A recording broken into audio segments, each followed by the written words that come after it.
La connaissance influence aussi la foi. Quelle force pour l'enfant de Dieu de savoir qu'il est dans la volonté de Dieu, que les démons lui soient assujettis, non pas seulement virtuellement, mais actuellement, immédiatement. Quelques-unes des expressions employées dans les Écritures montrent clairement la volonté de Dieu et le but qu'il propose à son peuple. L'apôtre Paul dit que Dieu écrasera Satan sous les pieds de ses enfants, Romains 16, 20.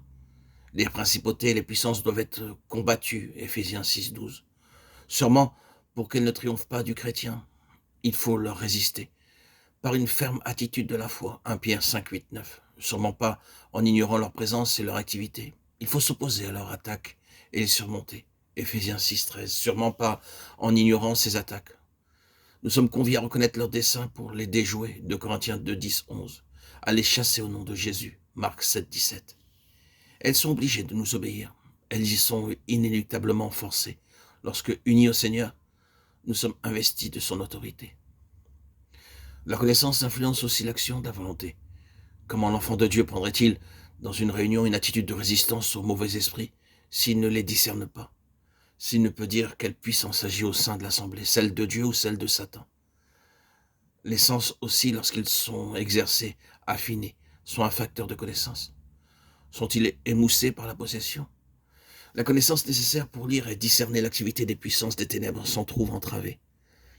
La connaissance gouverne la prière. Abraham cherche à connaître à quelles conditions Dieu épargnera Sodome quand il questionne respectueusement le Seigneur au sujet de la ville condamnée.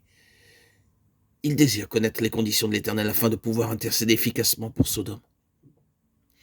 L'enfant de Dieu doit comprendre l'activité des puissances des ténèbres s'il veut pouvoir s'y opposer par une prière efficace. S'il ne la discerne pas, s'il ne la comprend pas, elles peuvent être à l'œuvre tout autour de lui sans qu'il soit capable d'enrayer leur action par la prière. Puisqu'il n'est pas conscient de leur présence et de leur activité. Ceci est douloureusement vrai pour bien des chrétiens dont la vie et l'entourage sont profondément troublés par l'ennemi, malgré qu'ils prient, mais à l'aventure, donc sans pouvoir viser juste. Ils ne sont pas capables de vaincre Satan et ils ne prient pas contre ses œuvres, parce qu'ils ne les voient pas et ne se rendent pas compte de son activité. Dans la guerre contre les puissances des ténèbres, la prière est l'arme primordiale et c'est aussi la plus puissante. Pour la délivrance personnelle, pour celle des autres, pour paralyser leur action dans le monde où elles s'opposent de façon constante à Christ et à son Église. Car le croyant doit prier contre elles, non seulement en ce qui le concerne, lui personnellement, mais en faveur de toute l'Église, Éphésiens 6, 18.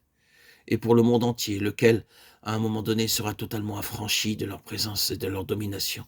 2 Pierre 3, 13, Apocalypse 19, 20, 20, 10.